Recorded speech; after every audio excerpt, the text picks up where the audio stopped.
Travelers to Singapore who show symptoms of COVID-19 may be given swab tests starting from late tomorrow, even if they don't meet the definition of a suspect case.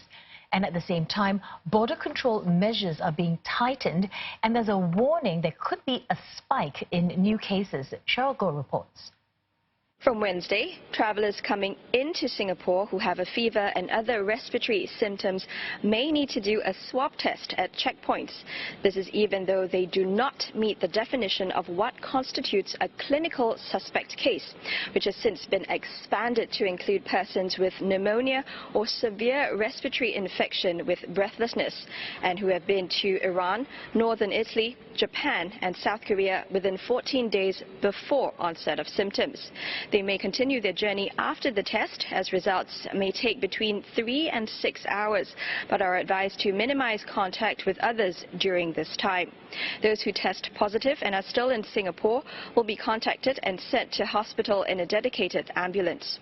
All new visitors with recent travel history to Iran, northern Italy and South Korea will not be allowed into Singapore. Singapore citizens and residents returning home from these places will be subject to a 14-day stay-home notice. As of now, Japan has not been included in this latest round of travel restrictions. The two new measures are to limit the risk that these affected regions may pose to Singapore.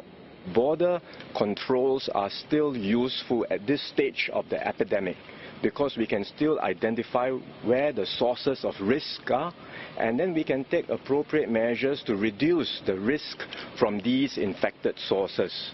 And by doing so, we flatten the epidemic curve in Singapore, we buy ourselves time, and then we avoid a situation where our hospitals get overwhelmed by a sudden surge of cases.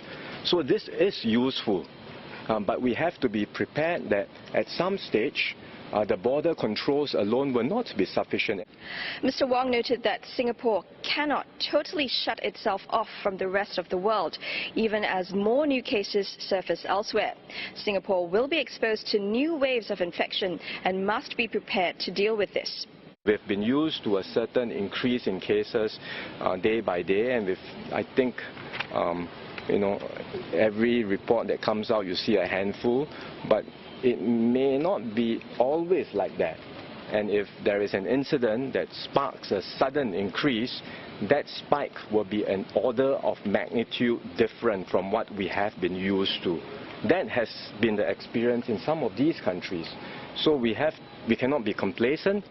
Singapore will redouble its efforts within the country, and the government will keep putting in resources to detect and isolate all cases of infection.